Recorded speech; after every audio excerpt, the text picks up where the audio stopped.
Arratsaldeon, buenas tardes. Un placer volvernos a encontrar otra vez, otra tarde.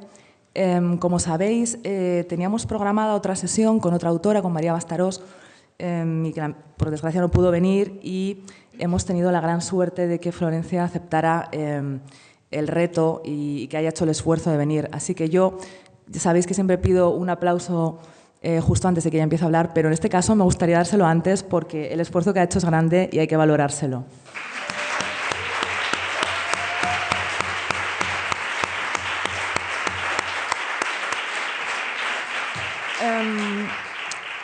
Y después de avergonzar un poco a Florencia, perdona, pero es que era necesario, me gustaría también, antes de seguir presentándola, tener unas palabras para la gente que nos sigue, que nos ve en streaming y en diferido, porque nos consta que sois muchas personas, que nos mandáis mucho calor por redes sociales, que nos dejáis mensajes, que en fin, que nos estáis dando mucho cariño y una acogida muy grande. Entonces, también quería tener como unas palabras con esas personas que nos ven desde otras ciudades o desde Pamplona, pero no pueden estar aquí, y cuya presencia es igual de importante que la gente que estáis aquí en cuerpo presente, ¿no?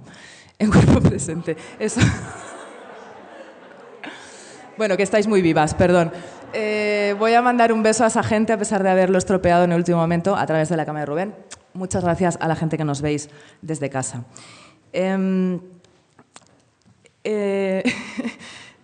Florencia es una autora colosal, para mí, y yo creo que obviamente para mucha gente también. Tiene una obra interesantísima, cruda, de gran belleza, profundamente honesta. En 2014 publicó, no sé si estoy muy cerca del micro, en 2014 publicó La huésped, que fue su debut y que ya de alguna forma apuntaba todas esas grandes cualidades que tiene su obra.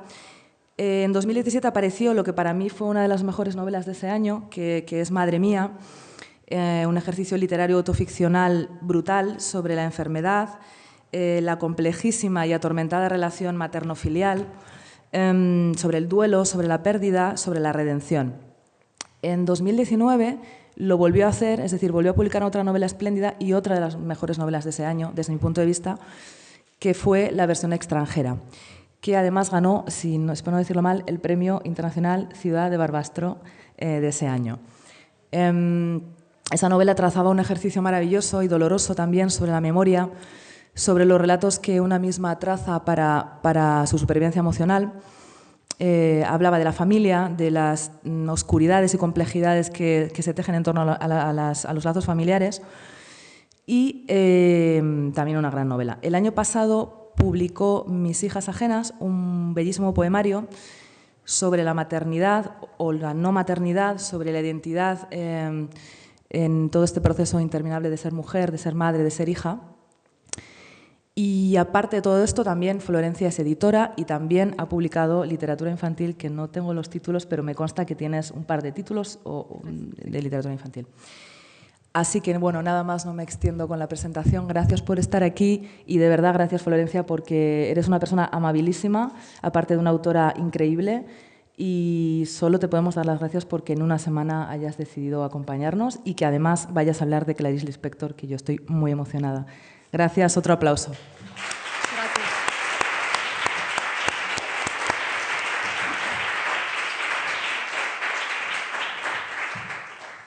Bueno, buenas tardes. Me voy a acercar un poquitito. Buenas tardes a todas y a todos, aunque veo todas.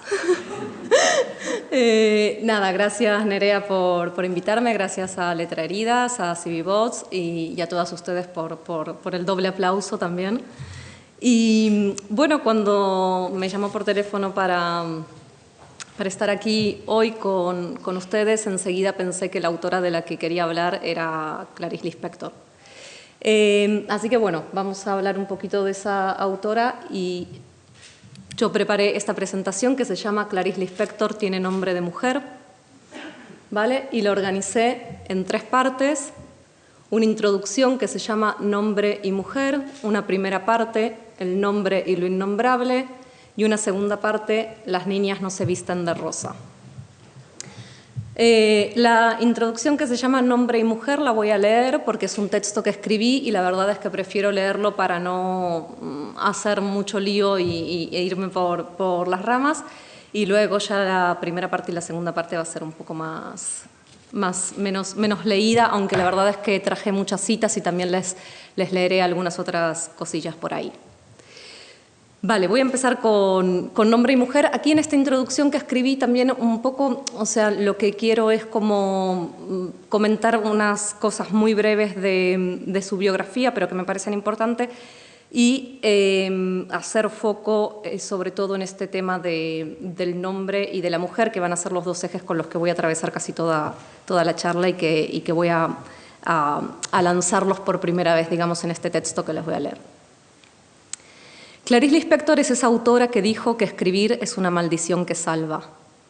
Quizá pueda pensarse también que escribir salva porque distraídamente nombra.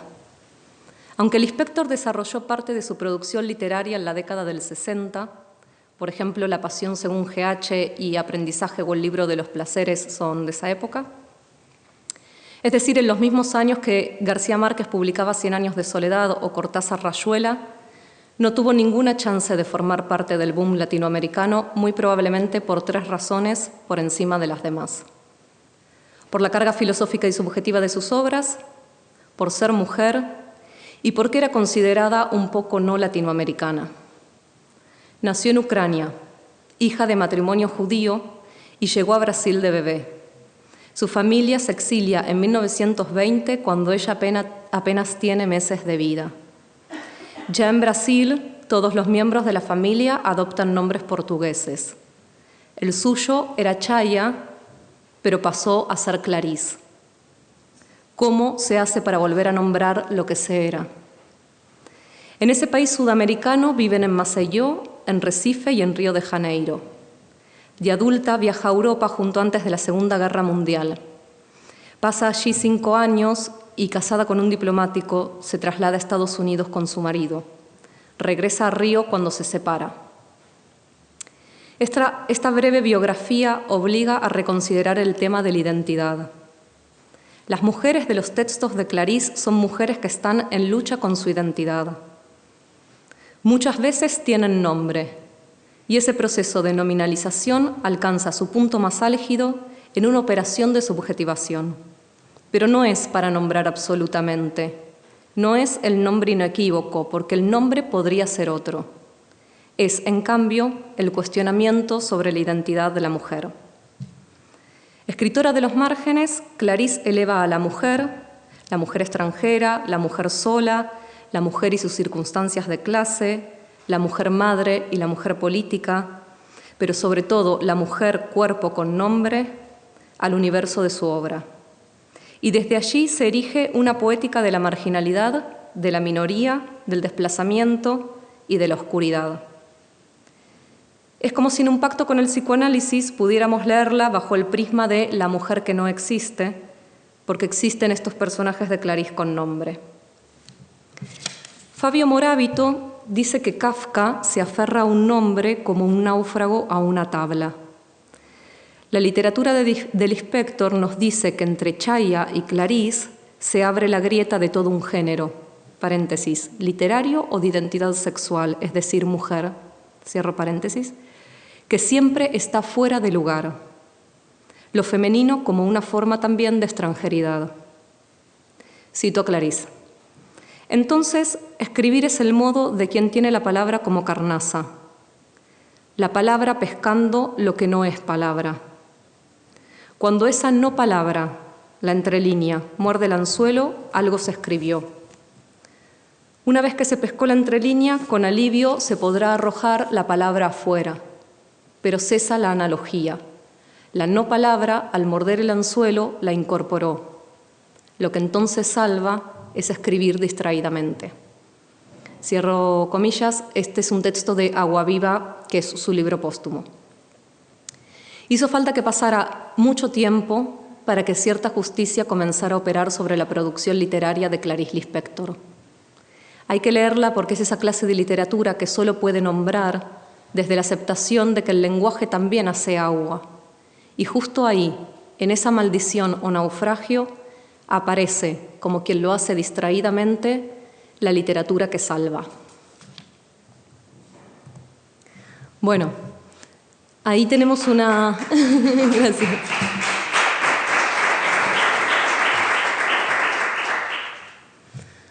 Ahí tenemos una foto de la bella Clarice cuando era joven, fumaba mucho. Vamos a la primera parte que les dije que era el nombre y lo innombrable, y voy a empezar hablando del nombre y luego ya iré a lo innombrable y hay tema ahí. Bueno, a ver, hablar del nombre cuando hablamos de Clarice Lispector es hablar un poco también de la identidad, ¿no? Yo creo que el nombre es un tema que atraviesa toda la obra de Clarice, si me hacen.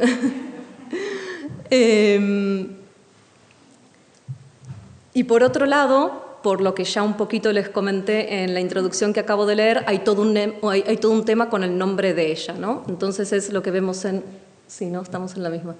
Ella nace con el nombre de Chaya, Kniazovna Lispector es el apellido del padre. Luego, cuando se casa, que está casada más o menos 2 décadas, en la década del 40 y del 50, se casa en el 43, creo, y se divorcia a fines del 50, si no me equivoco. Bueno, el apellido de casada es Gurgel Valente, y Clarice Lispector vuelve a tomar su apellido de soltera, digamos, cuando se divorcia. Se llama Clarice, o sea, toma el nombre de Clarice cuando llegan a Brasil. Llegan a Brasil cuando ella tiene poquísimo, 1 año más o menos.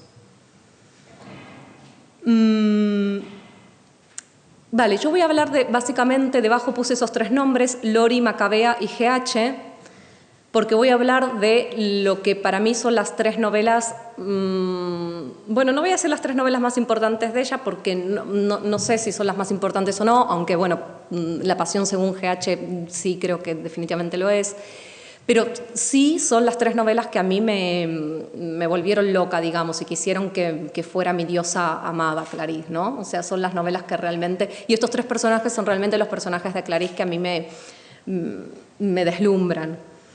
Lori es el personaje principal de Aprendizaje o el libro de los placeres, Macabea el de La hora de la estrella y GH el de La pasión según GH. Entonces voy a hablar un poquito de cada una de estas 3 novelas en relación al nombre, que es lo que nos convoca en esta primera parte, digamos. Bueno, no sé si la leyeron a Lispector, no sé, bueno, cuánto la habrán leído y demás. Si la leyeron y se acuerdan de Aprendizaje o el libro de los placeres, se acuerdan. Y si no se acuerdan de Aprendizaje o el libro de los placeres, quizás lo recuerden por este dato que es muy característico. Es esa novela de Lispector que comienza con una coma. ¿Vale? Bueno, esta novela, Aprendizaje o el libro de los placeres, está narrada en tercera persona. ¿Sí? Es decir, el narrador no es Lori, es una tercera persona, pero es una tercera persona que está pegada a Lori. O sea que nos cuenta todo el tiempo lo que le pasa a Lori, no sabemos lo que le pasa a los demás personajes, excepto que lo sepamos a través de ella. En la primera página, en esa página que tiene la coma como primer signo, ya se nos presenta a Lori, a la empleada doméstica de ella. O sea, Lori es una mujer blanca, burguesa, digamos, o intelectual. Luego se nos presenta a su empleada doméstica, que se llama María, y a Ulises, que es su amado. Dije esto de la mujer blanca porque este tema de las clases sociales también es importantísimo en la obra de Lispector, ¿sí? Y ella trabaja mucho con las mujeres blancas, digamos, y con sus empleadas domésticas también, que a veces son de raza negra y otras veces no.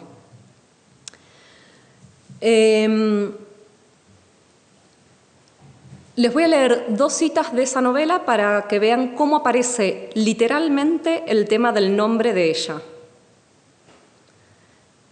Dice el narrador: él había dicho una vez que quería que ella, cuando le preguntaran su nombre, no respondiera Lori, sino que pudiese responder: mi nombre es yo. Pues tu nombre, había dicho él, es un yo. Otra cita. no Lori, sino su nombre secreto que ella por ahora no podía aún usufructuar. Luego tienen un diálogo. Ella le pregunta a Ulises, ¿quién soy yo? Y él le responde, eso no se pregunta, Lori. No te hagas la fuerte preguntándote la peor pregunta. Podría extraer miles más, y esto lo digo, o sea, esto vale para Aprendizaje de un libro de los placeres, que es este, y para las demás de las que voy a hablar, y para todo lo que voy a hablar esta tarde. Pero bueno, me parece que estas tres serán muy buenos ejemplos para ver cómo el tema del nombre en el personaje es todo un tema que arrastra todo un tema de la identidad, de quién se es y por lo tanto todo un tema existencial, ¿sí?, que atraviesa la obra del inspector. Vale, les voy a dejar esta de fondo. Les estaba hablando recién de Aprendizaje de un libro de los placeres y ahora les voy a hablar de la hora de la estrella. Vale, acá me voy a detener un poquito más en esta. No sé si la leyeron, La hora de la estrella es esa novela que el narrador es Rodrigo S.M., que es un escritor. Y el personaje principal es Macabea, como habíamos visto en la diapositiva que estaban los tres nombres de los personajes. Rodrigo S.M. está escribiendo la historia de Macabea. Entonces es una novela que tiene como dos historias de alguna manera. Por un lado la historia de Macabea, que es la historia que Rodrigo S.M. nos va a contar, y por otro lado la propia historia de Rodrigo S.M. O sea, no es que esté su historia, sino, digamos, la otra línea de la novela sería el proceso de escritura de la historia de Macabea. La novela abre con una dedicatoria, que es una dedicatoria del autor. Sin embargo, o sea, el autor es Rodrigo S.M. Sin embargo, entre paréntesis pone, en verdad, Clarice Lispector. Quiero decir, el libro ya abre advirtiéndonos que probablemente, haciendo, ¿no?, una declaración de intenciones, que leamos a Rodrigo S.M. de alguna manera como Clarice Lispector. O que probablemente Rodrigo S.M. es una especie de alter ego o avatar de Clarice Lispector. Rodrigo S.M. hace reflexiones permanentemente sobre el arte de la escritura. Esas reflexiones, digamos, las cosas que dice que son impresionantes y no tienen desperdicio, y recomiendo muchísimo la lectura de esta novela por eso, entre otras cosas, coinciden mucho con lo que Lispector piensa de la escritura, con lo cual evidentemente es la voz del inspector de alguna manera, y es muy difícil tomar distancia y tomarlo a Rodrigo S.M. como un personaje y no como la voz de la propia Lispector. O sea, es muy difícil hacer ese ejercicio y no tiene sentido por esto que decía, ¿no? Digo, si ya en la dedicatoria está, en verdad, Clarice Lispector, de alguna manera nos está invitando a que nos contaminemos de esa manera, ¿no? Entonces, bueno, la novela tiene esta cuestión metaliteraria, digamos, donde es una reflexión sobre la propia literatura, y por otro lado la historia de Macabea. Vamos a la historia de Macabea. La historia de Macabea es una historia terrible, trágica. Sí, no voy a hacer spoiler, pero tiene un final trágico. Macabea es una mujer pobre, muy pobre, del Brasil. O sea, es una novela ambientada en ese país. Bueno, como todas las novelas del inspector.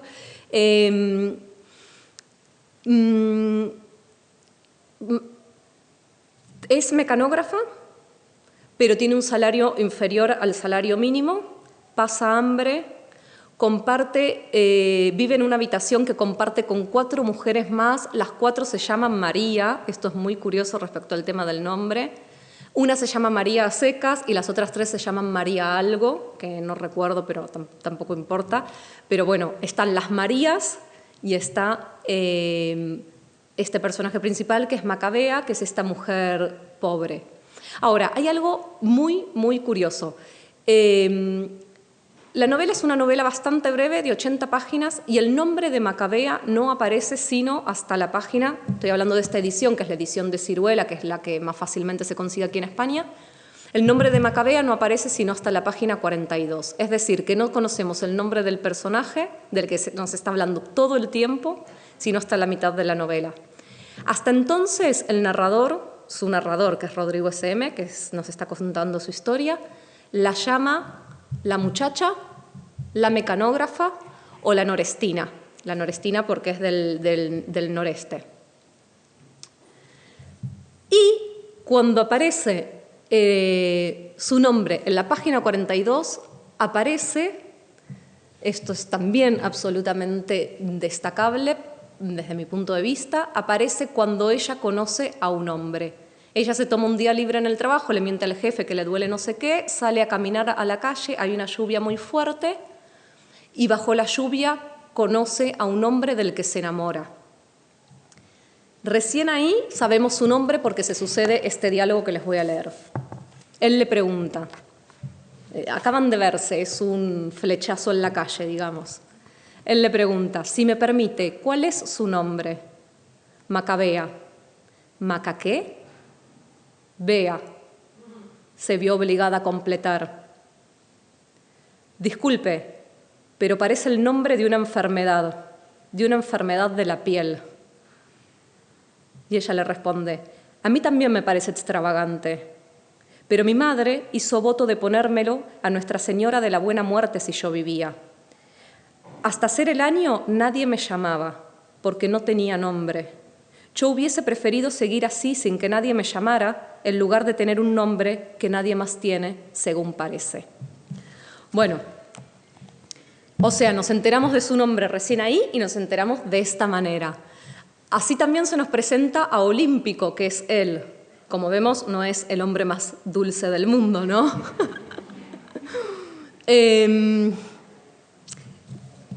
De hecho, en la página de al lado, ella le pregunta, o sea, se entera del nombre de él,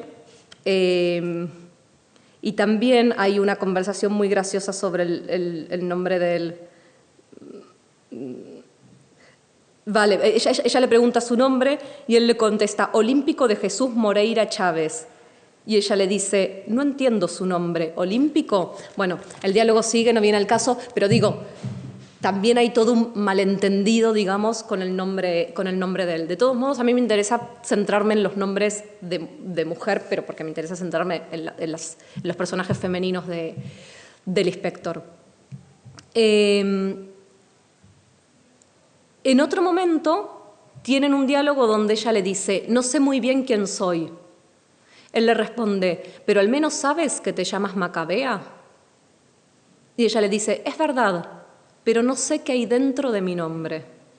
Esta cuestión también, ¿no?, de un nombre vacío, ¿no? O de qué es lo que contiene un nombre. Luego el narrador, que es Rodrigo, dice, si fuese tan tonta para preguntarse quién soy, se espantaría y caería al mismo suelo. Es que el quién soy provoca necesidad. ¿Y cómo satisfacer la necesidad? Quien se analiza está incompleto. Bueno, puse esa cita sobre todo por esto de que yo les digo esta cuestión existencial, que al final hablar del nombre y de la identidad siempre en el fondo es un hablar de este quién soy, quién se es, quién es. Les voy a leer 2 citas más. Se agarraba a un hilillo de conciencia y se repetía mentalmente sin cesar, yo soy, yo soy, yo soy. ¿Quién era lo que es? ¿Quién era? Es lo que no sabía. Solo una vez se hizo una pregunta trágica. ¿Quién soy yo? Se asustó tanto que dejó de pensar por completo. Ya que soy, la cuestión es ser. Bueno, respecto a ya que soy, la cuestión es ser, y lo que les decía de que nos enteramos de su nombre recién cuando está este diálogo con Olímpico, recién cuando lo conoce Olímpico, a mí me abre por lo menos hacerme la pregunta, no sé si responderla, pero por lo menos preguntarme qué pasa ahí, qué nos está queriendo decir. O sea, cuando aparece un hombre, recién ahí hay una existencia para la mujer, o cuando aparece, o vamos a hacer otra lectura, o cuando aparece el amor, ¿qué se está jugando ahí, no? Una respuesta posible la encuentro cuando el narrador dice un poco más adelante, él la había convertido en alguien. Bueno, eso es muy fuerte, ¿no? Que ella pueda tener una identidad cuando aparece un hombre o que ella pueda tener una identidad cuando aparece el amor.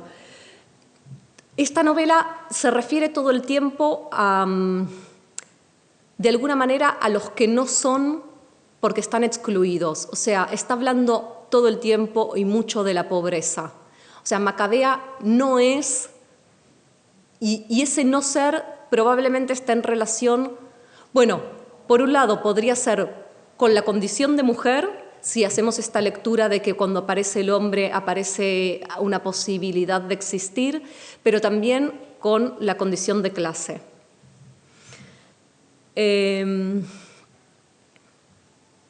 Bueno, creo que voy a pasar a La Pasión según GH. Bueno, acá,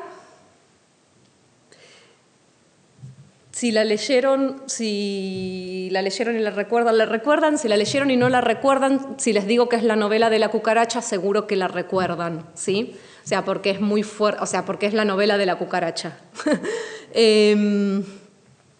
Y les puse al lado La Metamorfosis de Kafka porque yo ahora voy a hacer una relación.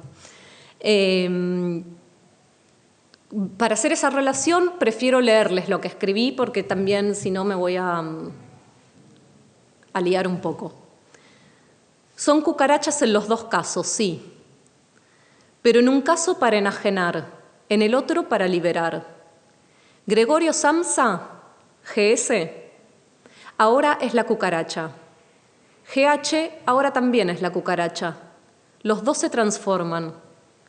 Pero en GS es más una condena.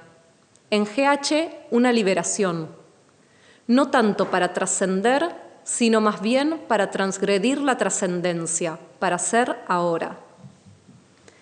GH es GH, sabemos solo sus iniciales. Es la protagonista narradora.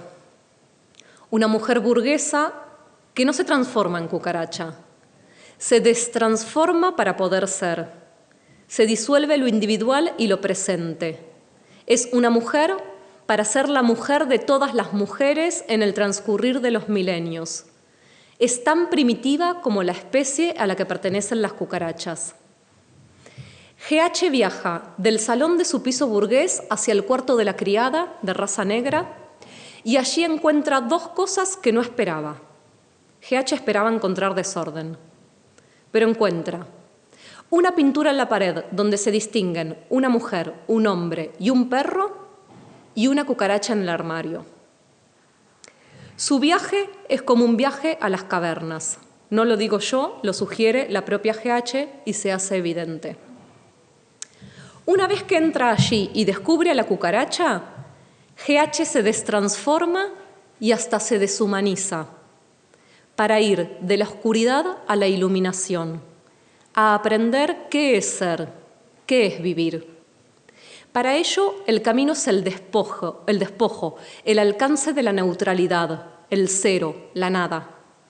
La renuncia y no la adquisición, y el retorno a los orígenes, a la vida anterior, a la era primaria. Lo neutro está del lado del silencio, es aquello que no puede ser nombrado, es la realidad como materia prima y no más el lenguaje como mecanismo para la humanización o para la construcción del montaje humano. GH encuentra a la cucaracha inmunda e intenta matarla.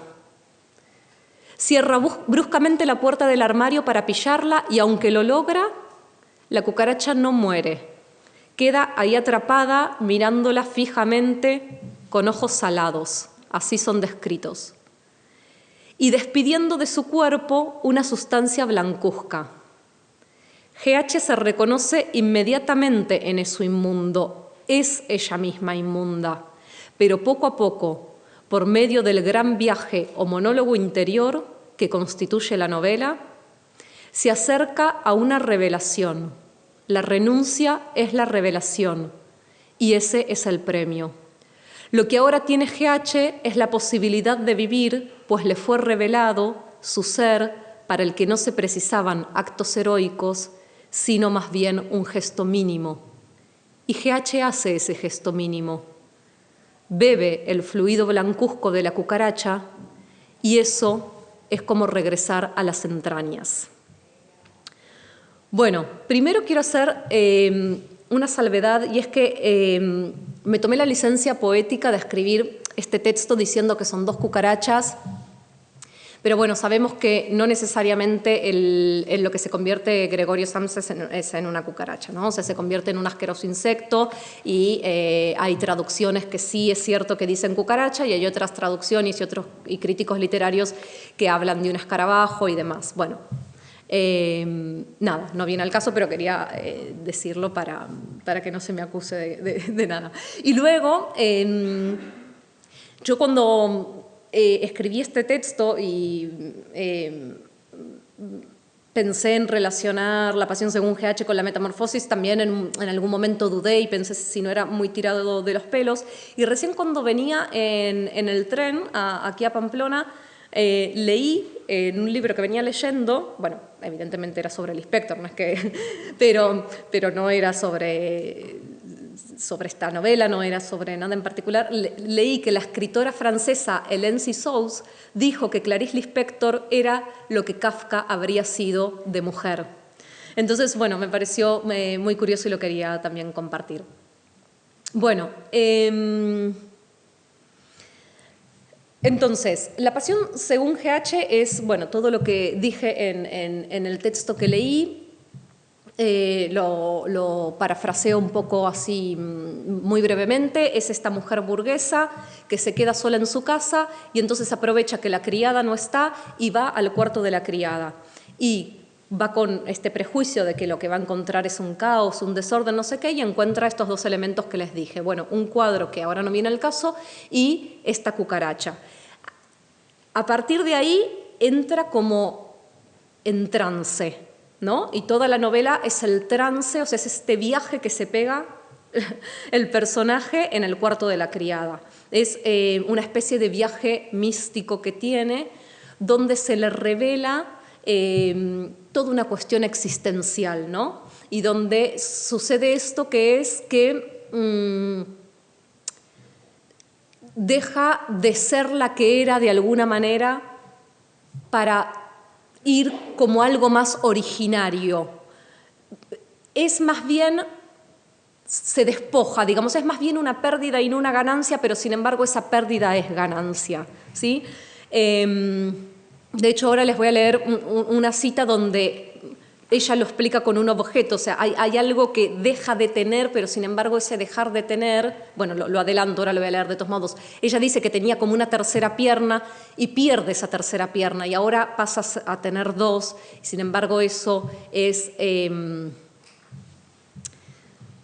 como ir a algo más real de alguna manera. Y esta idea también del viaje a lo originario, del viaje a las cavernas, que como dije en el texto, la propia GH lo insinúa, esta idea de, como decía en el texto, de ir a un estado cero de las cosas, de ir a lo nulo, de eso, ¿no? Como del despojo, como de la limpieza absoluta y como de un empezar de cero sería...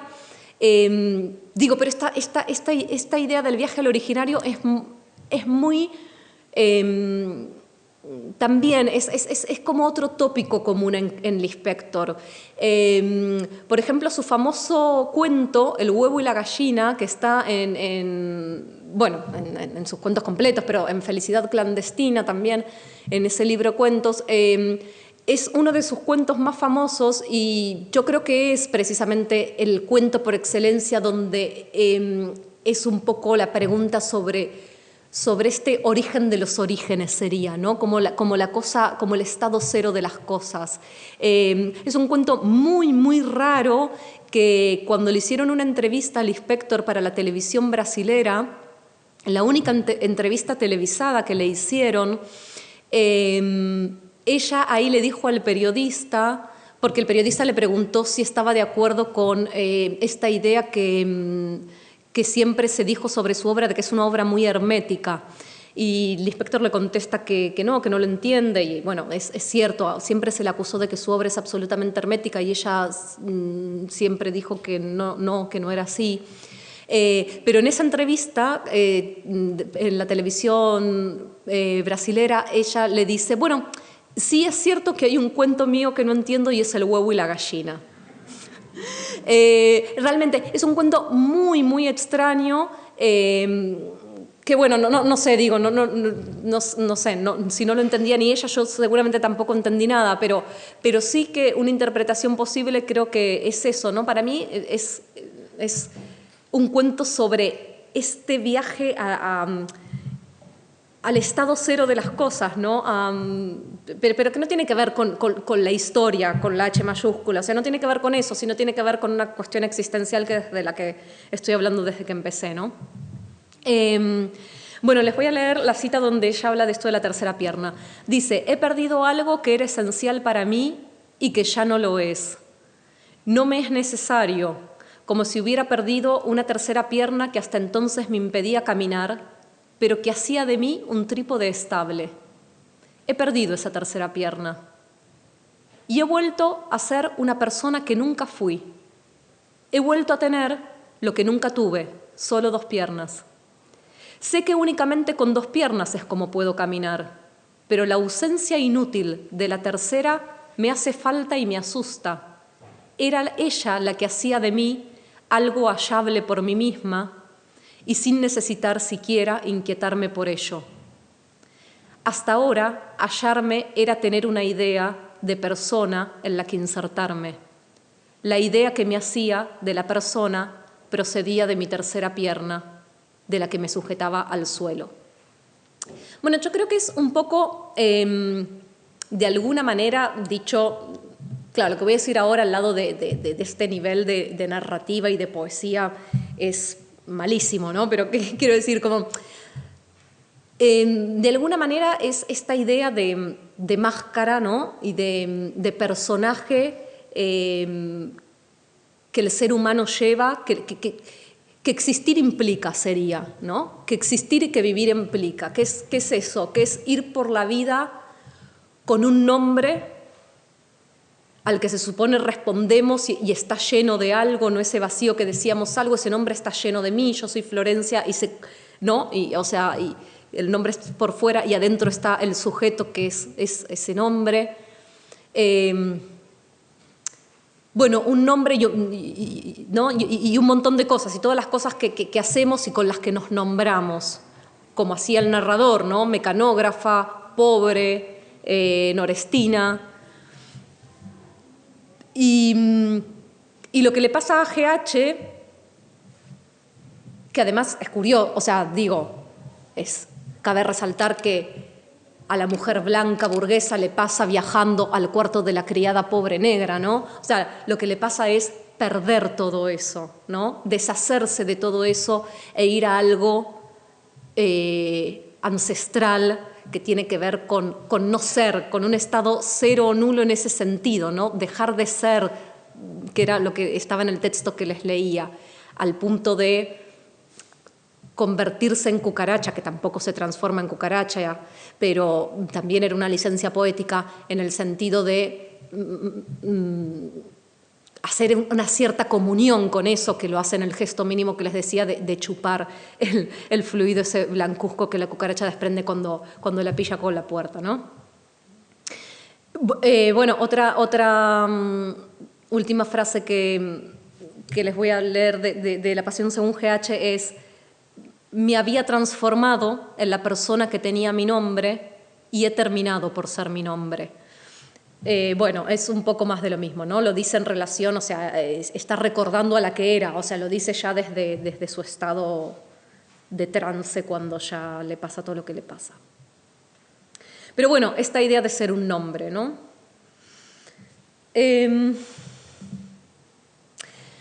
Bueno, ahí puse esta pregunta, persona o monstruo, identidad, persona o monstruo, porque creo que cuando Bueno, de hecho con la cucaracha se ve de alguna manera, ¿no? O sea, quiero decir, creo que cuando Lispector hace todas estas preguntas existenciales, de alguna manera está empujando al ser humano al límite de lo humano, ¿no? Y lo acerca en ocasiones, no siempre y no necesariamente, pero en ocasiones lo acerca a la condición de monstruo. Hay una cita muy famosa, está ahí en la pantalla, que es la última que les puse. ¿Quién no se ha preguntado alguna vez, soy un monstruo o esto es ser una persona? Famosísima cita del Lispector que está contenida en el libro de la estrella del que les vengo hablando, del que les hablé antes, el de Macabea. Y una de la Pasión según GH dice, vida y muerte han sido mías y yo he sido monstruosa.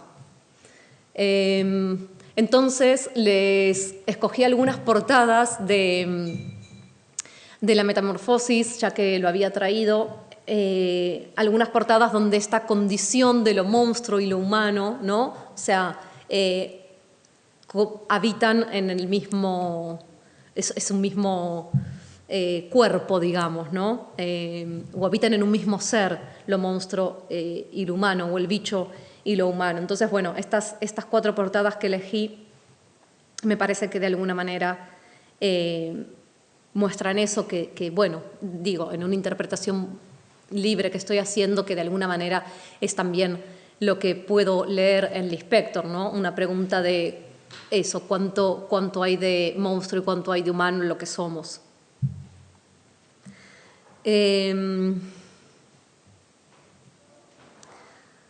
Bueno, voy a pasar a lo innombrable. Dije que la primera parte se llama el nombre y lo innombrable.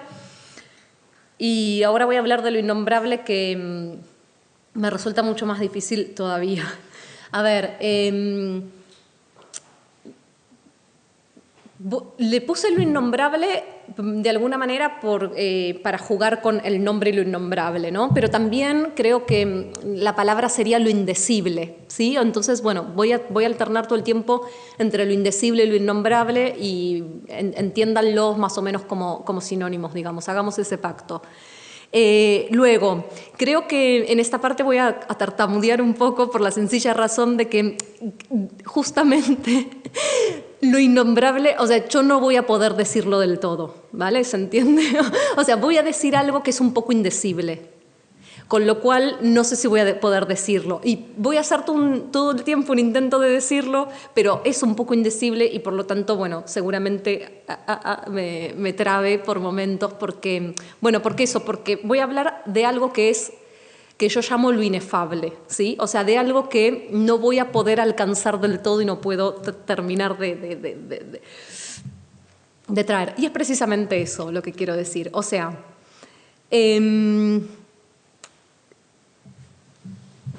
a ver si puedo decir algo. Yo creo que hay una literatura que es una literatura que a mí me interesa mucho, que es una literatura que está como en el límite y que reflexiona sobre esto, que lleva su arte, digamos, al límite de lo decible, sería, ¿sí? Y que hay escritoras, de alguna manera, que son, o sea, que viven la literatura con conciencia de que existe una tragedia. Y esa tragedia es que hay cosas que no se pueden decir. Esa sería la tragedia, ¿sí? Entonces, para mí, la literatura que triunfa, por decirlo de alguna manera, es la literatura que justamente habita este fracaso, ¿sí? O sea, la literatura que triunfa es la literatura que habita el fracaso de lo indecible. Vale, algo dije.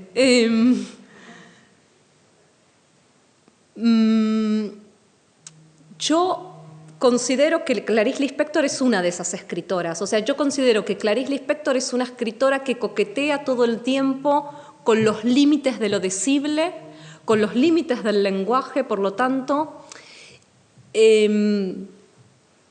porque lleva el lenguaje al límite, por un lado, y porque ella habla también de esto de alguna manera, ¿sí? Y yo pondré algún ejemplo. Pero de alguna manera ella habla de esto. O sea, ella habla de la imposibilidad de decir en la literatura.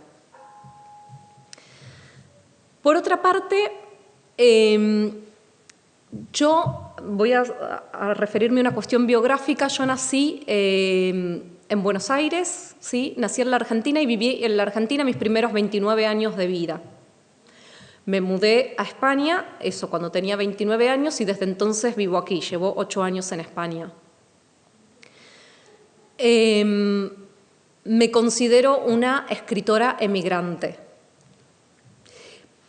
Y tomo una posición frente a la literatura con esta característica y con esta condición, digamos.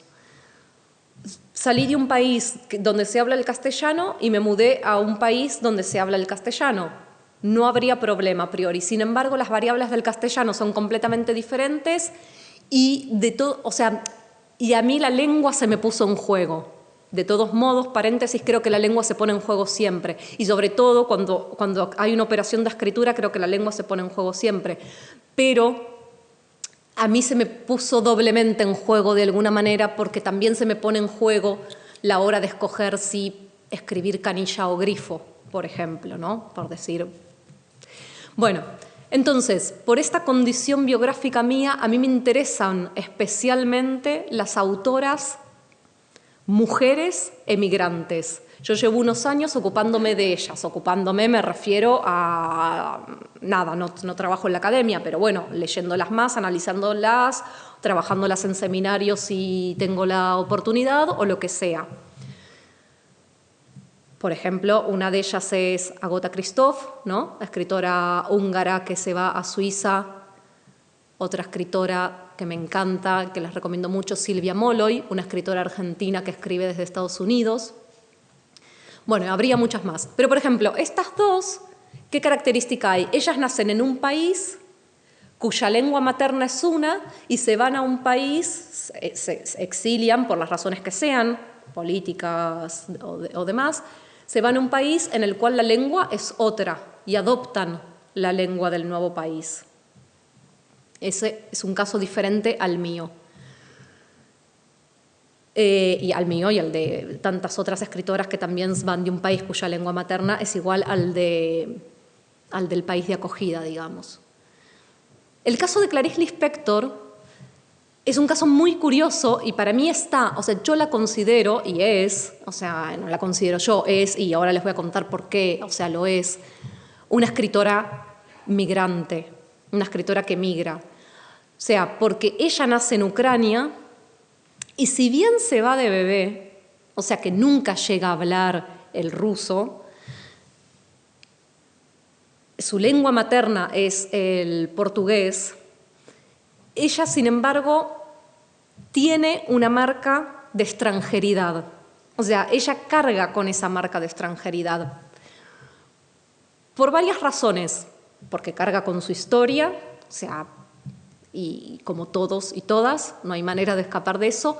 Y luego por una razón muy curiosa, y es que tenía un acento raro. Siempre se la consideró una escritora que hablaba muy raro. Y era un rasgo muy característico de ella y se le notaba especialmente cuando pronunciaba las R's, que eran muy... bueno, no sé cómo se llama fonéticamente, pero se parecían a las R's del francés, ¿no? Entonces tenía, incluso en la voz, en el habla, tenía esta marca de la extranjeridad. Entonces, bueno, por un lado, cuando se trata de escritoras que emigran, ¿no? De escritoras emigrantes, yo creo que esto que les decía de la complejidad de la lengua, de los límites del lenguaje, se pone más en juego porque hay un tema concreto con la lengua, ¿no? Como les decía en mi caso de que no sé si escribir canilla o grifo, o porque hay un tema concreto con la lengua en el caso de Agota Christoph que tiene que dejar de escribir, ¿no? que tiene que adoptar el francés, o bueno, porque hay un cambio de idioma concretamente. Pero también me interesa las otras dos condiciones. O sea, yo estoy hablando de la condición de migrante, de la condición de mujer y de la condición de escritora. Entonces también me interesan las otras dos, o sea, la condición de mujer y la condición de escritora. Y creo que esas dos condiciones también son condiciones que ubican, bueno, yo en la introducción que les leí lo dije, o sea, la mujer como una forma de extranjeridad, o sea, que ubican al sujeto en un fuera de lugar, ¿no? O sea, ser mujer es un modo de extranjeridad y la escritura es un modo de extranjeridad. En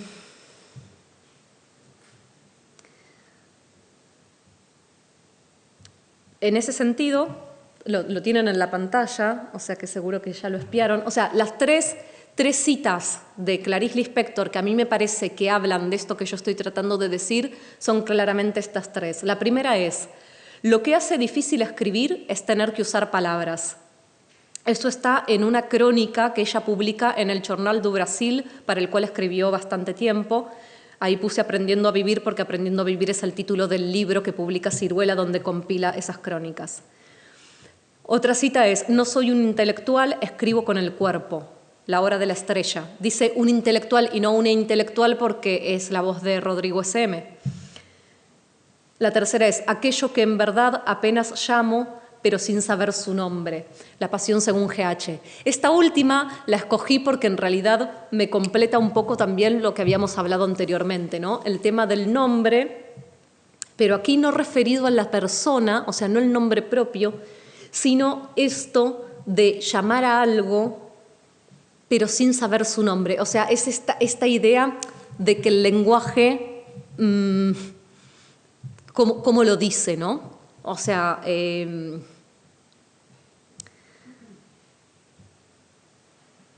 voy a leer otra. Estoy ganando tiempo.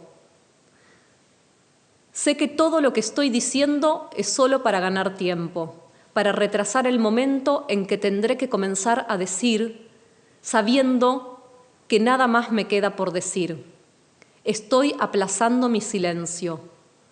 ¿He retrasado toda la vida el silencio? Pero ahora, por desprecio a la palabra, tal vez pueda por fin comenzar a hablar. Bueno,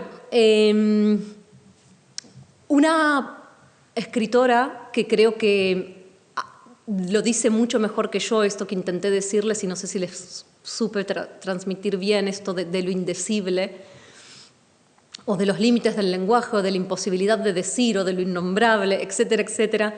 Creo que una autora que habla muy bien de esto en sus poemas, por ejemplo, es Alejandra Pizarnik. Alejandra Pizarnik tiene unos versos que dice: nunca es eso lo que uno quiere decir, la lengua natal castra.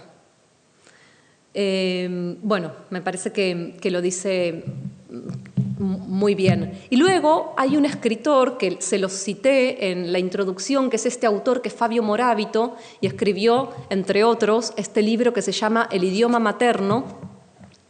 En la introducción lo cité, no sé si recuerdan, cuando dije, Fabio Moravito dice que Kafka se aferra a un nombre como un náufrago a una balsa. Bueno, además Kafka tenía sentido, o sea, todo iba a hacer sentido. Pero esa frase la saqué de una de las crónicas que están dentro de este libro, y otra de las que están en este libro se titula La soledad lingüística y dice lo siguiente, que está en relación a esto de lo indecible o de lo innombrable. Aquello que en verdad apenas llamo pero sin saber su nombre. Ay, perdón. Eso era Lispector, perdón. Dice: ¿no es el lenguaje de por sí una forma de migración?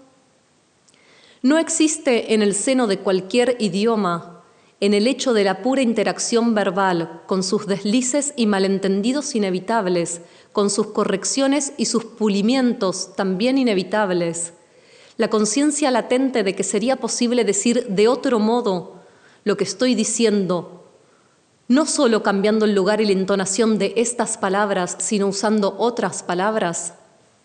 Bueno,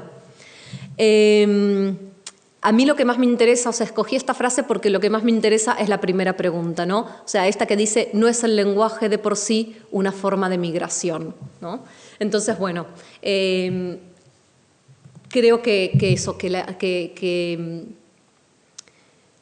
las escritoras, que por eso hablaba de una, ¿no? de una doble migración, digamos, de alguna manera, cuando hablaba de que en un caso como el mío, cuando hay una migración, además es doble, ¿no? Porque hay de país y de por sí el lenguaje lo es. Bueno, estas tres frases resumen un poco, son mías, o sea, no son una cita, resumen un poco lo que yo entiendo por literatura y por esto de lo indecible y lo innombrable. Y digo, en la literatura la lengua se exilia, o sea, es una manera de decir que esto de lo inefable, de que se escapa, o defino ahí lo indecible como la imposibilidad de la escritura, sin embargo, solo ahí se escribe, solo en lo indecible se escribe, o digo, la escritura surge donde la palabra es insuficiente y fracasa, o al revés, allí donde la palabra fracasa sucede la literatura. Vale, ya voy a ir cerrando poco a poco.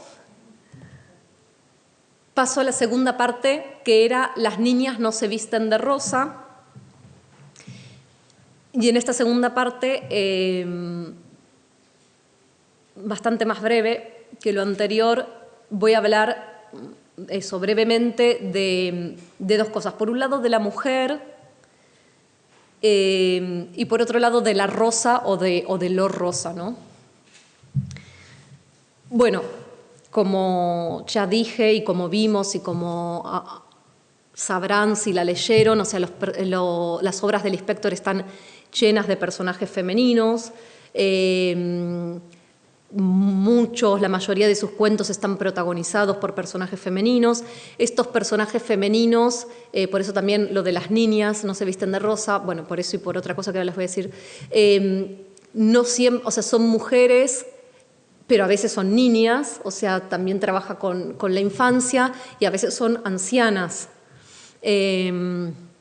Entonces, digo, tiene un espectro muy amplio de edades, y como ya dije, las clases sociales también es fundamental, y aparece muchísimo la mujer burguesa, o sea, la mujer blanca, y aparece muchísimo la mujer pobre y la mujer de raza negra.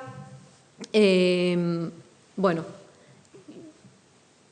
las obreras, las sirvientas,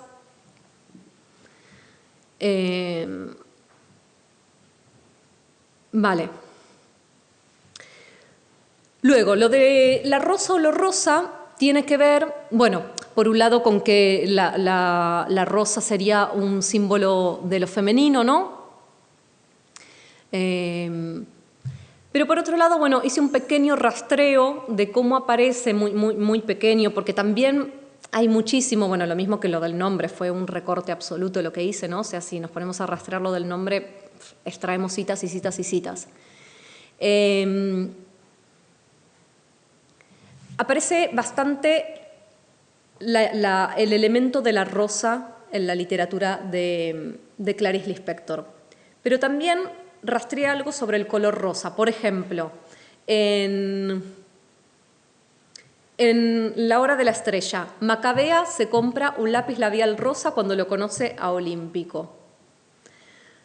Luego, en un momento tiene un diálogo con Olímpico, ¿se acuerdan que Olímpico no era muy dulce, no? Bueno, van a ver lo que le contesta ahora. Tiene un diálogo con Olímpico y le dice... Antes de leerlo les cuento una cosa. O sea, Macabea está alucinada con Marilyn Monroe y de alguna manera, por una de las cosas que la novela se llama La hora de la estrella, tiene que ver con la estrella, se refiere a la estrella de cine. Y la estrella de cine que más se menciona, bueno, se menciona también a Greta Garbo, pero Marilyn Monroe, y ella quiere ser ella sueña con ser Marilyn. Entonces tiene una conversación con Olímpico y le dice, ¿sabes que Marilyn era toda color de rosa? Y Olímpico le responde, y tú tienes color de sucia, no tienes cara ni cuerpo para ser artista de cine. Bueno, un candidato genial, ¿eh? Madre mía. Vale, y luego vamos, ya voy a pasar al elemento de la rosa, que es la flor. Bueno, perdón, en la hora de la estrella, esto también es muy importante. En un momento el narrador dice, de vez en cuando cobraba su salario, hasta se compraba una rosa. O sea, que una mujer que en un momento dice que tiene que masticar y tragar papel del hambre que tiene. O sea, no tiene dinero para comprar comida. Vale, hay dos cuentos que me voy a detener muy brevemente, especialmente en estos dos cuentos. Hay un cuento que se llama La imitación de la rosa, ¿vale? Que está en el libro Lazos de familia, y hay un cuento que se llama Restos del carnaval, que está en el libro Felicidad clandestina. A ver, brevemente, La imitación de la rosa, Laura, que es la protagonista, va al mercado, mujer blanca burguesa, va al mercado, tiene una criada, va al mercado, compra un ramo de rosas, un poco porque el vendedor se las encaja, digamos, es de eso de cuando te convencen. Llega a su casa con las rosas y de pronto estas cosas que le pasan a los personajes del Inspector, de pronto tiene ahí como un trance también, ¿no? Como GH, o sea, de pronto se pone a ver el ramo, piensa que son extremadamente bellas, ahí entra todo un trance con la belleza y con toda una preocupación sobre si las merece o no las merece. Y todo un tema gordísimo con la culpa y con el merecer o no merecer esas rosas. Toma la decisión de sacarlas de la casa porque decide que no las merece y le pide a la empleada doméstica que las saque de la casa, que se las lleve, bueno, no viene al caso, a otra mujer. Cuando la empleada doméstica se lleva las rosas, lo que queda ahí es, que quiero ver exactamente cómo lo dice, lo que ve es un vacío, la falta, dice literalmente falta. Bueno, yo no sé si es porque soy argentina o qué, pero yo encuentro, o sea, yo hago como una interpretación también muy psicoanalítica de este cuento, o sea, ella es una neurótica porque, o sea, que sí, que no, que se la lleve, que no se la lleve, primero duda muchísimo, no sé qué, cuando se la lleva, o sea, desaparece la rosa y aparece la falta que en términos lacanianos, a mí me parece como muy lacaniano esto de la falta, ¿no? En términos lacanianos, o sea, ahí tiene mucho que ver la falta y la mujer. Restos de... No voy a decir nada más de ese cuento, el cuento es riquísimo, tiene para decir muchísimo más, pero bueno. El otro cuento que es muy interesante respecto a la rosa es Restos del carnaval. Es un cuento bastante autobiográfico porque cuenta algo que le sucedió, más o menos, a ella en la infancia. Se trata de una niña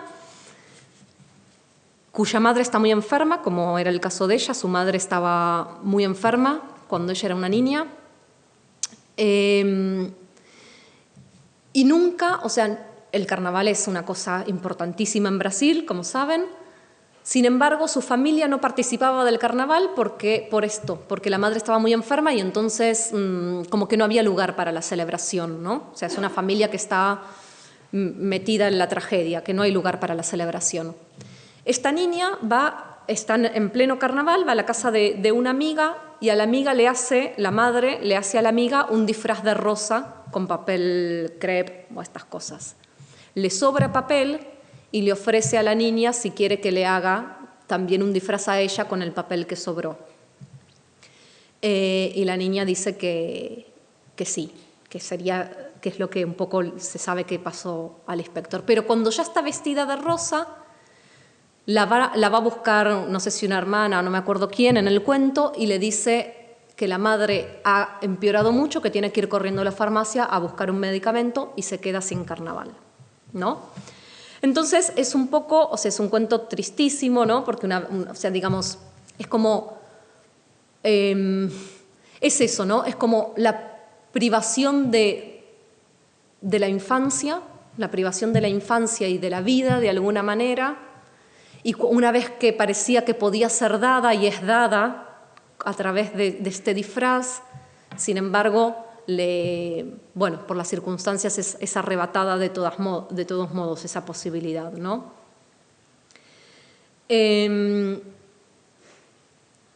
Bueno, yo ahí en la pantalla puse esas dos imágenes, bueno, pero sobre todo porque quería mostrarles que existe un libro cuya autora es Laura Freisas, que es una biografía de Clarice Lispector que se llama Ladrona de Rosas, ¿sí? Bueno, no sé si la conocen a Laura, es una gran escritora. Laura analiza mucho los cuentos de Clarice Lispector, publicó este libro en la Esfera de Libros, ¿vale? Y dice que cuenta que le pone este título al libro porque Clarice Lispector contaba que en su infancia, junto con una amiga, robaban rosas de los jardines, ¿no? Entonces, la rosa está en la infancia y en la biografía de Clarice. En esta biografía, Laura Freisas tiene una tesis, digamos, ¿no? O sea, o una hipótesis o una tesis que les quiero compartir. Bueno, no sé si la conocen a Laura. Laura suele hacer, ella da muchas charlas y demás, es además de escritora, crítica literaria, y siempre con un corte muy de género, ¿no? Y creo yo que las lecturas que hace sobre los cuentos de Clarice Lispector tienen esta lectura de género, y la tesis un poco de Freisas en este libro, Ladrona de Rosas, es que las mujeres de los cuentos de Lispector han sido domesticadas, ¿no? ¿Qué quiere decir ella con que han sido domesticadas? Digamos que mataron sus deseos propios en función de satisfacer a un otro, ¿no? A un mandato, a un hombre, a un marido, ¿no? Y en función de cumplir un rol. Y que por lo tanto, o sea, que normalmente eso, en función de cumplir labores domésticas, digamos, ¿no? Y que por lo tanto, al ser domesticadas y al haber renunciado al deseo propio, eso se les ha amputado algo de sí mismas. Y que al mismo tiempo, estas mujeres de los cuentos de Lispector no son del todo conscientes de esto, porque muchas de ellas no tienen siquiera las herramientas intelectuales para hacer este razonamiento, digamos, ¿no? Pero que queda, aunque no hagan el razonamiento consciente, hay en ellas como una chispa de rebeldía, ¿sí?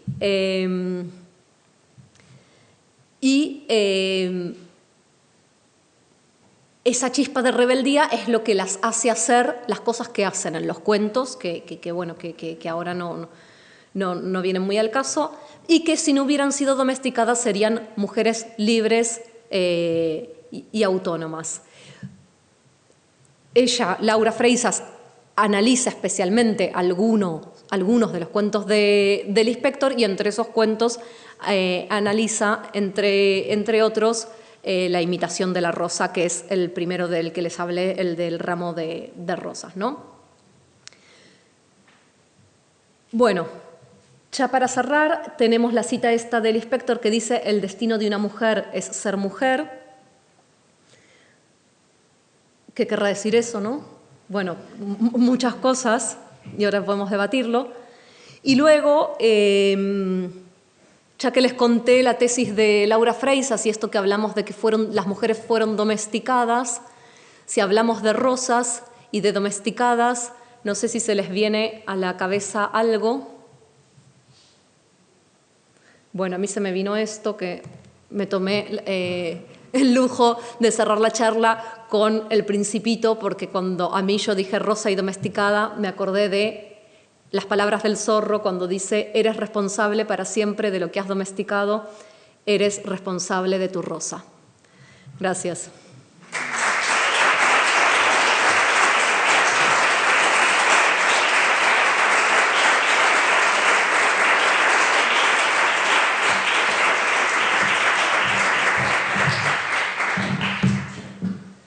Qué maravilla. Muchas gracias, Florencia. Bueno, pues como siempre pasamos al turno de intervenciones, de comentarios, de preguntas. Y que se caigan cosas.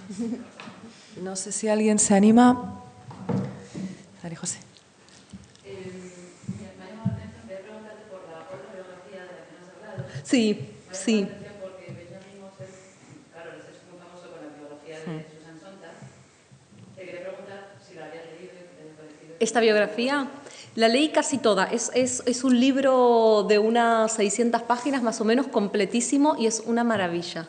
Es una maravilla. Sí, lo puse, sí, perdón, casi no lo nombré, lo puse precisamente porque, bueno, quería hablar concretamente de Ladrona de Rosas, de la biografía que tenemos acá en nuestro país, además, digamos, de la de Laura, pero me parecía que también estaba bien, por supuesto, citar al biógrafo de ella, que es Benjamin Moser, y mostrarles la portada. Es una maravilla. Primero abre con un árbol genealógico donde empieza por los bisabuelos. Bueno, está toda la historia de la guerra civil en Ucrania, de por qué se van del país. Bueno, digo, arranca con todo eso, la historia familiar, la historia de las hermanas, y luego ya va haciendo un recorrido por toda su obra hasta la muerte. En el año 77 murió. ¿Por qué este mundo? ¿Por qué este mundo? No sé, es muy difícil. Yo también me pregunto un poco por qué este mundo. Yo creo que, claro, a ver, Lispector es...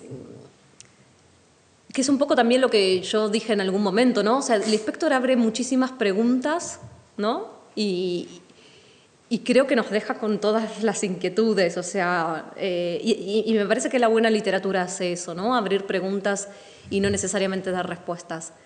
En ese sentido, me parece que una biografía sobre ella que sea una pregunta, un título que sea una pregunta me parece muy acertado. Eso respecto a la pregunta. Luego, bueno, el tema de eso, porque este mundo es como... También tiene que ver un poco, creo, con que ella, en torno a la figura de ella se creó un mito. O sea, ella era muy como de otro planeta. Entonces también, ¿no? Como de otro mundo. Era un personaje muy extraño. Ella fue mintiendo, por ejemplo, sobre el año de nacimiento, se quería quitar edad, casi no quiere hablar de este origen ucraniano. Bueno, era muy curioso. No sé si vieron la entrevista, la única entrevista esta que les contaba para la televisión brasilera, que se puede ver en YouTube. Creo que no está subtitulada, pero bueno, se entiende bastante el portugués. Es muy particular, o sea, era una persona parca, pero por otro lado también se dice que era súper simpática y sociable, ¿no? Tiene como ahí, es como un personaje muy curioso. Muy curioso y bueno, y eso, ¿no? Y extraño, extravagante, y en torno al cual eso se creaban muchos mitos. O sea, cuando le tenían que hacer entrevistas los periodistas temblaban, o sea, toda una cosa así. Implicaba esas cosas, Clarice, el personaje. Sí. Lo repetimos.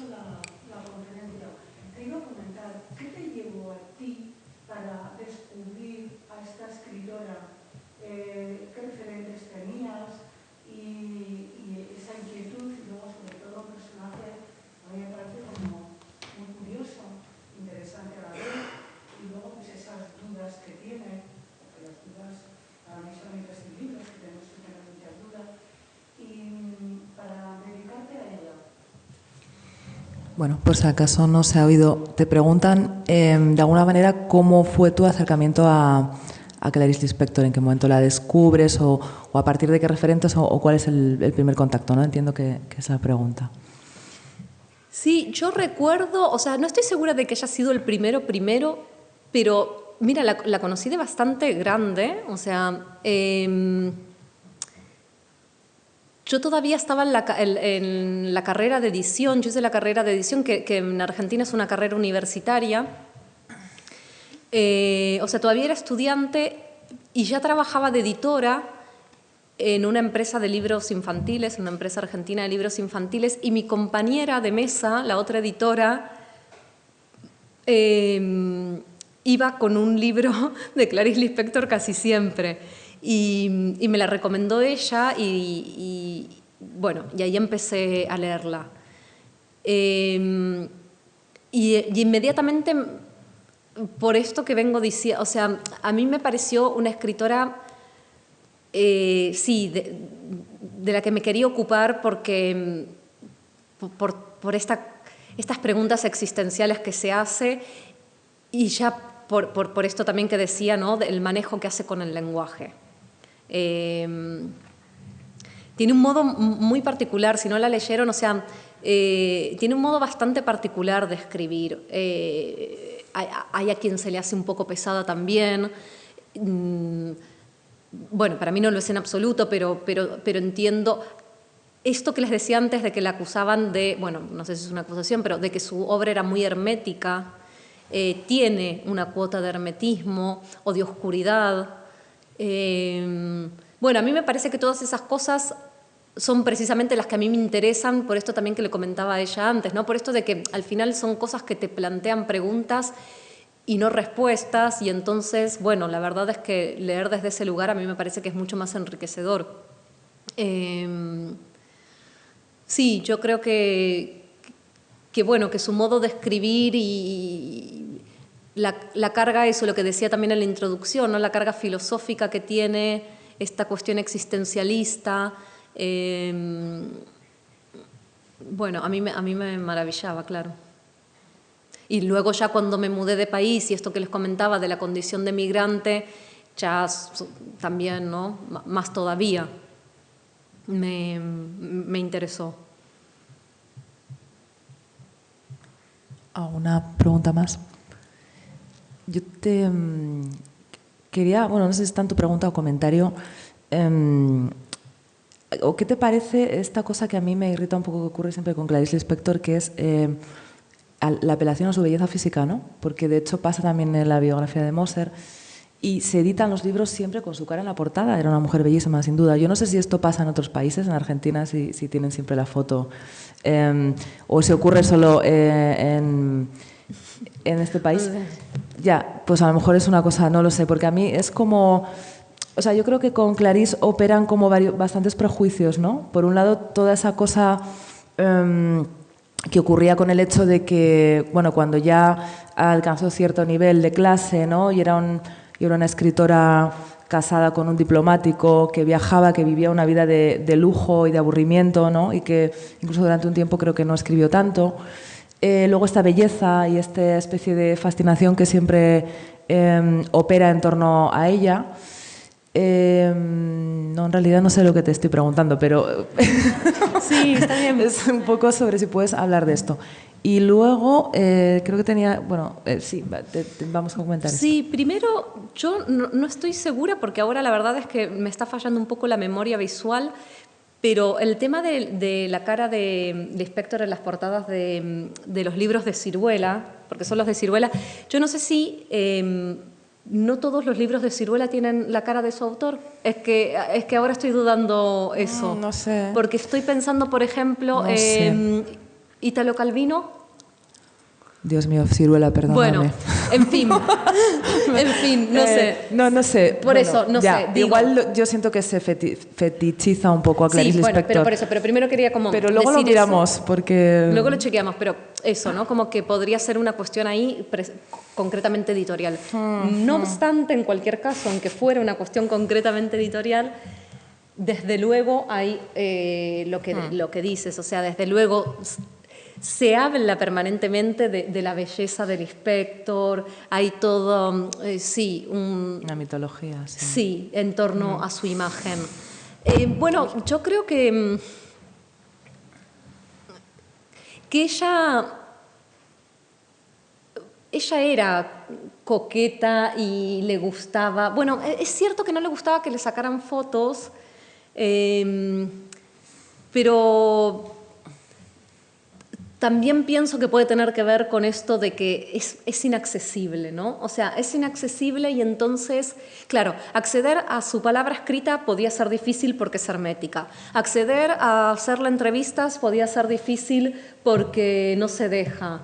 Bueno, no sé, quizás lo más fácil es acceder a su, ¿no? A su apariencia, digamos. Bueno, no sé, creo que tiene que ver con eso también. ¿Alguna pregunta más? ¿Andrea? Aparece Calvino, Bueno, ¿no? Sí. Vale, pues nada, retiro. Rubén, borra todo, por favor, rebobina, que me estaba haciendo un nombre en el sector editorial y ahora ya... Editar en fin, vale.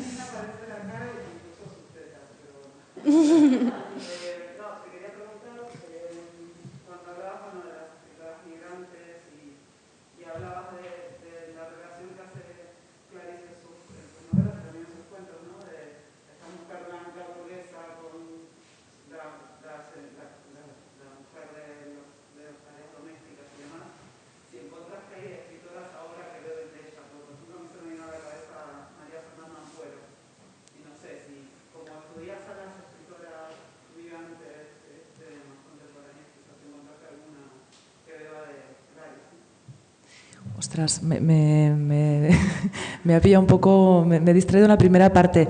No, qué horror, perdona, no, Andrea. yo- Creo que, bueno, me he quedado con la segunda parte, igual tú puedes reproducir la primera reflexión sobre en qué autoras encuentras ecos de Clarice Lispector, que precisamente es una pregunta que yo también te iba a hacer, porque no es fácil encontrarlo. O sea, lo que hace Clarice Lispector es muy único, ¿no? Y muy inusitado y muy insólito. Sí, ella lo que decía en la primera parte, y que de paso lo digo también para preguntarte, porque yo no entendí si, o sea, porque yo no sé si la pregunta es lo que está diciendo Nerea, si en general o si concretamente en el tema de la relación de la mujer blanca con la empleada doméstica. No, vale. Claro. Porque ahí encontraste... Claro, porque ahí encontraste en Ampuero eso. No sé, a mí me parece... No, yo no encontré en las autoras... no estoy encontrando en las autoras actuales una herencia, digamos, de Clarice. Pero porque creo que eso, un poco, es muy única y es un lenguaje... sí, que está un poco alejado del lenguaje que quizás... bueno, con el que estamos más familiarizadas ahora. No digo que no pueda haber otro o en fin, pero digamos, yo creo que en los libros de Clarice Lispector importa muy poco, bueno, esto es quizás, no sé, es una opinión muy personal, pero importa muy poco lo que cuenta en cuanto a la anécdota, ¿no? O sea, importa muy poco la trama, sino cómo lo cuenta y toda... O sea, como que siempre eso es una excusa para una reflexión, para la reflexión existencial, para lo trascendental, para ir a estas cuestiones tan profundas a las que va Lispector.